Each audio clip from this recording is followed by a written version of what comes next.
So hi guys welcome back to my two videos. तो इस video में दोस्तों डिस्कस करने वाले हैं यहाँ पर कुछ इंपॉर्टेंट कंपनीज को और उनसे रिलेटेड कुछ इंपॉर्टेंट अपडेट्स हैं जिसकी बात करेंगे इस वीडियो में। तो चलिए दोस्तों वीडियो की शुरुआत करते हैं। सबसे पहली कंपनी को डिस्कस करते हैं। पहली कंपनी का नाम है एंजल वन लिमिटेड।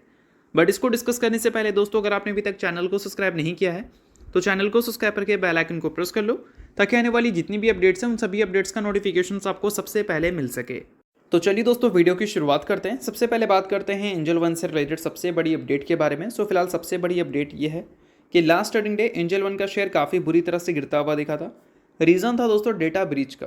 मैं आप सभी को बता देना चाहूँगा कि एंजल वन हो या फिर बाकी के ब्रोकर हो या फिर डिपॉजिटरी हो या फिर एक्सचेंज हो, इन सभी के पास इन्वेस्टर्स के काफ़ी ज़्यादा डेटा अवेलेबल होते हैं। अब वो इन्वेस्टर्स भी होते हैं और ट्रेडर भी होते हैं, तो हम उम्मीद करते हैं कि इनके पास जो डेटा हमारा अवेलेबल है वो डेटा लीक ना हो, क्योंकि अगर लीक होगा तो हमारे साथ फ्रॉड होने की पॉसिबिलिटीज़ हो सकती है। अब डेटा ब्रीच को लेकर अपडेट यहाँ पर यह है कि डार्क वेब में इनका डेटा गया है या फिर बोल सकते हैं हमारा डेटा गया है जो इनके पास अवेलेबल हुआ करता था।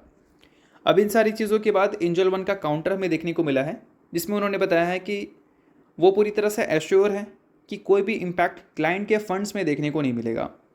अब देखो दोस्तों, पैनिक सेलिंग तो ज़रूर डेटा ब्रीच के अपडेट्स को लेकर हुआ है, बट इसके काउंटर में एंजल वन ने क्लैरिटी दे दी है कि क्लाइंट के फंडिंग्स में, या फंडिंग्स नहीं, क्लाइंट के जो फंड्स होते हैं ब्रोकर के पास, उनमें कोई भी चेंजेस हमें देखने को नहीं मिलेगी, उसमें कोई भी इम्पैक्ट्स हमें देखने को नहीं मिलेगी। तो ओवरऑल ये एक अच्छी बात हो सकती है अगर ऐसा होता है, और ऐसा नहीं होता तो ओवरऑल एंजल वन का जो रेपुटेशन है वो ज़रूर ख़राब हो सकता है। बट इन सारी चीज़ों को लेकर ज़्यादा टिप्पणी हम करेंगे नहीं, क्योंकि एंजल वन की तरफ से इसको लेकर क्लैरिटी आ चुकी है। अब इन सारी चीज़ों के बाद दोस्तों बात कर लेते हैं कुछ इंपॉर्टेंट पॉइंट्स के बारे में। डेरिवेटिव मार्केट्स की बात करें तो उनके वॉल्यूम्स हमें दिसंबर के महीने में 37% क्रैश होते हुए देखने को मिले थे, क्योंकि सेबी ने ट्रेडिंग नॉर्म्स को काफ़ी ज़्यादा टाइट किया था। और जीरोधा के जो सीईओ हैं निखिल कामत, उनके तरफ से भी स्टेटमेंट्स आई थी कि डेरिवेटिव्स के जो वॉल्यूम्स हैं वो काफ़ी तेज़ी से गिरते हुए दिख रहे हैं, और इससे क्या है कि जितने भी ब्रोकर हैं उनको पैसा बनाने में काफ़ी ज़्यादा मुश्किल हो सकता है। अब सेबी के जो न्यू चेयरपर्सन हैं वो हो सकता है कि इस नॉर्म्स में थोड़ी सी ढील दें, थोड़ी सी अब बोल सकते हैं राहत दें, जिससे क्या है कि वॉल्यूम्स थोड़ी सी इंप्रूव हो। अगर वॉल्यूम्स इंप्रूव नहीं होते हैं तो ब्रोकर हो या फिर एक्सचेंज हो या फिर डिपॉजिटरी हो, इन सभी कंपनीज़ के जो नंबर्स हैं वो इम्पैक्ट फेस कर सकते हैं, जो कि हमें Q3 में इम्पैक्ट फेस करते हुए देखने को मिले भी। अब एंजल वन को ही देख लो। पिछले साल यानी कि 2024 के फाइनेंशियल ईयर की बात करें तो Q4 में जो कंपनी ने रेवेन्यू जनरेट किया था उसका 68% ग्रॉस ब्रोकिंग सेगमेंट से आया था। अब ग्रॉस ब्रोकिंग सेगमेंट की बात करें तो उसका 85% हमें F&O सेगमेंट ही देखने को मिलता है।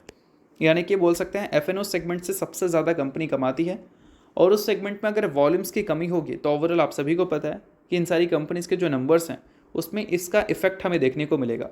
और अगर Q3 की बात करें तो वहाँ पर क्लियर कट देख भी सकते हो आप, जो नंबर लास्ट क्वार्टर तक 44% से ग्रो किया करता था, 74% से ग्रो करता था, वो गिरकर सीधा 19% पे आ गया था रेवेन्यू में, और प्रॉफिट भी काफ़ी बुरी तरह से गिरती हुई दिखी। तो देखते हैं न्यू चेयरपर्सन इसको लेकर क्या अपडेट्स हमें देते हैं। बट अभी तक की जो बात करें उनके बेसिस पे फिलहाल एंजल वन के नंबर्स आने वाले कल में बहुत ही शानदार हैं, इसकी पॉसिबिलिटीज़ थोड़ी सी कम ही नज़र आती है।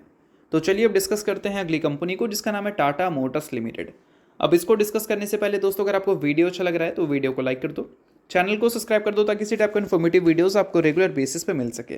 तो चलिए टाटा मोटर्स से रिलेटेड अपडेट की बात कर लेते हैं। सो आज के दिन मॉर्गन स्टैनली ने कुछ टिप्पणी की है टाटा मोटर्स को लेकर, जिसके बाद टाटा मोटर्स का शेयर थोड़ा पॉजिटिव परफॉर्मेंस भी देता हुआ नजर आया। अब ये जो सारी चीज़ें हैं दोस्तों, ये सारी चीज़ें तब हमें देखने को मिली जब लैंड रोवर ने यूएस के रिटेल सेल्स डेटा को पब्लिश किया, जो कि हमें काफ़ी स्ट्रॉन्ग देखने को मिली है। अब देखो, मैं एक चीज़ बता देना चाहूँगा आपको कि मार्केट के सेंटिमेंट्स के हिसाब से न्यूज़ आर्टिकल्स आपको अच्छे और ख़राब देखने को मिलते हैं। अब यूएस डेटा की बात करें तो नो डाउट वो तो स्ट्रॉन्ग हमें देखने को मिला इस क्वार्टर थ्री में नहीं, फरवरी मंथ में लैंड रोवर का। बट वही अगर चाइना के डेटा की बात करें या फिर यूरोप की डेटा की बात करें तो वो डेटा कहीं दिखेगा ही नहीं। क्यों? क्योंकि वहाँ पर नंबर्स आपको अच्छे देखने को मिलेंगे नहीं। और पिछले कुछ टाइम में जो लगातार टाटा मोटर्स में गिरावट हुई है वो इसलिए हुई है ना, क्योंकि लैंड रोवर के जो नंबर्स हैं वो ग्लोबली अच्छे नहीं कर रहे हैं, सिर्फ और सिर्फ यूएस को छोड़कर। अब यूएस के जो नंबर्स हैं वो फिलहाल अगर देखा जाए तो 79% से ग्रो करते हुए नजर आए हैं ईयर ऑन ईयर बेसिस पे फरवरी के मंथ में, और डिमांड भी सस्टेन किया है, और हाई मार्जिन मॉडल्स वाले में कंपनी ने अच्छे सेल्स भी रिपोर्ट किए हैं। तो अल्टीमेटली इन सारी चीज़ों के बाद टाटा मोटर्स को लेकर बुलिश कमेंट्री हमें सुनने को मिल गई, किसके तरफ से, मॉर्गन स्टैनली की तरफ से। अब देखो दोस्तों, अगर बात करें जनवरी के महीने की, तो वहाँ पर 73% की ग्रोथ हमें देखने को मिली थी। दिसंबर के महीने में 150% की ग्रोथ देखने को मिली थी। और अगर फरवरी मंथ की बात करें तो उसमें हमें वैसी ग्रोथ देखने को नहीं मिली है जैसी ग्रोथ हमें दिसंबर के महीने में भी देखने को मिली, यानी कि बोल सकते हैं कि ग्रोथ में थोड़ी सी स्लो डाउन हमें ज़रूर देखने को मिला है। But year on year basis पर 79% के ग्रोथ को देखकर मॉर्गन स्टैनली ने बुलिश कमेंट्री कर दी है। बट मुझे पर्सनली लगता है कि इन सारे बुलिश कमेंट्री को आपको ब्लाइंडली फॉलो नहीं करना चाहिए, क्योंकि पैसा आपका है ना, पैसा आपका है तो डिसीजन भी आपको लेना चाहिए। अब कोई भी ब्रोकरेज हाउस किसी कंपनी को लेकर बुलिश कमेंट्री कर देगी, आप मान लो पैसा डाल देते हो, अगर 4-5 दिन बाद बियरिश कमेंट्री हो जाता है तो क्या फिर पैसा निकालोगे आप? तो ऐसे करोगे तो सिर्फ आपका लॉस होगा, फ़ायदा जो होगा वो ब्रोकर का होगा या फिर उनका होगा जो सर्च रिपोर्ट आपको दे रही है। क्योंकि सर्च रिपोर्ट जो है वो बेसिकली एक सेल रिपोर्ट की तरह होता है। सर्च रिपोर्ट रिटेल इन्वेस्टर्स को बेनिफिट नहीं देता है, जो हम सब हैं उनको बेनिफिट नहीं देता है। सर्च रिपोर्ट उनको बेनिफिट देता है जो उनके क्लाइंट्स हैं। तो ये सारी चीज़ें आपको नोट करनी है। इन सारी चीज़ों को सिर्फ रीड करो, एनालिसिस करो, बाकी इन सारी चीज़ों को ब्लाइंडली फॉलो करने की ज़रूरत नहीं है। ये एक मेरा राय है, बाकी आपको जो ठीक लगता है वो आप कर सकते हैं। तो चलिए अब डिस्कस करते हैं अगली कंपनी को, नाम है पॉलीकैब इंडिया लिमिटेड। अब देखो, पॉलीकैब इंडिया को लेकर भी मॉर्गन स्टैनली ने आज के दिन बुलिश कमेंट्री कर दी है। स्टॉक ने उसके बेसिस पर रिएक्ट भी किया है। अब इन सारी चीज़ों को, यानी कि टारगेट्स क्या है, रेटिंग्स क्या है, उन सारी चीज़ों को हम इग्नोर करेंगे, क्योंकि हम इन सारी चीज़ों को कभी प्रायोरिटी देते ही नहीं कि क्या टारगेट दे रहे हैं, क्या टारगेट नहीं दे रहे हैं। बट हम देखेंगे कि ये जो सारी चीज़ें उन्होंने टारगेट से रिलेटेड दिया है या रेटिंग से रिलेटेड दिया है, वो किस बेसिस पे दिया है। तो देखो दोस्तों, अभी यूएस ने टैरिफ लगाया है, इंपोर्ट टैरिफ लगाया है, बोल सकते हैं चाइना और मैक्सिको के ऊपर। और पॉलीकैब की बात करें तो इनकी जो ग्लोबली कॉम्पिटिटर्स हैं, मतलब बोल सकते हैं मेजर कॉम्पिटिटर्स है, वो चाइना की कंपनीज हैं या फिर मैक्सिको का कंपनी है। अब उनके ऊपर जो इम्पोर्ट टैरिफ लगाया है यूएस ने, तो इससे कहीं ना कहीं इनको एक राहत मिल सकता है पॉलीकैब इंडिया को।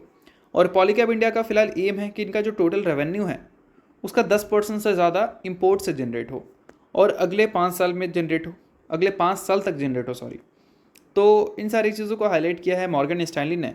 और इन सारी चीज़ों के बाद एक कमेंट्री हमें सुनने को मिल गई है और वो कमेंट्री आप देख ही सकते हो कि बुलिश है।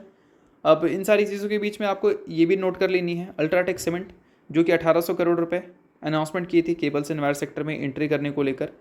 और इनसे रिलेटेड भी अपडेट आया था कि 60% जो है वो रेवेन्यू जनरेट करना चाहते हैं केबल सेगमेंट से या वायर सेगमेंट से, मुझे प्रॉपर याद नहीं है। और 40% जो है वो उन दोनों में से जो पहला नाम होगा केबल्स एंड वायर्स में, उसको आप देख लेना, और 40% दूसरा नाम में देख लेना, ठीक है। तो इनसे रिलेटेड अगर कोई अपडेट होंगे तो उसके बाद देखते हैं कि पॉलीकैब इंडिया का क्या रिएक्शन होगा और Q4 के बाद मैनेजमेंट की कमेंट्री क्या होगी इस कॉम्पिटिशन्स को लेकर। तो चलिए अब डिस्कस करते हैं अगली कंपनी को। नाम है दोस्तों कोफोर्ज। रिसेंटली या फिर बोल सकते हैं कल के दिन कंपनी ने 1:5 की रेशो में स्टॉक स्प्लिट का अनाउंसमेंट किया, जिसमें कंपनी एक शेयर के बदले अपने इन्वेस्टर्स को 5 इक्विटी शेयर्स दे रही है स्प्लिट के तौर पर। तो अगर आप इस कंपनी के इन्वेस्टर हैं, अगर 10 शेयर आप ओन करते हैं तो उसके बदले कंपनी आपको 50 शेयर देगी, 50 शेयर ओन करते हैं तो कंपनी आपको 250 शेयर्स देगी। तो शेयर होल्डर हैं तो इस चीज़ को नोट कर लो। अगर शेयर होल्डर नहीं हो आप इग्नोर भी कर सकते हो, न्यूज़ तो इस वजह से मैंने बता दिया, बाकी चाहो तो आप इग्नोर भी कर सकते हैं क्योंकि बाय सेल या होल्ड रिकमेंडेशन नहीं है। तो चलिए दोस्तों, ये वीडियो यहीं तक था। होप करता हूँ वीडियो आपको अच्छा लगा होगा। लाइक कीजिए, पहली बार सब्सक्राइब कीजिए। वीडियो के लिए बहुत बहुत शुक्रिया।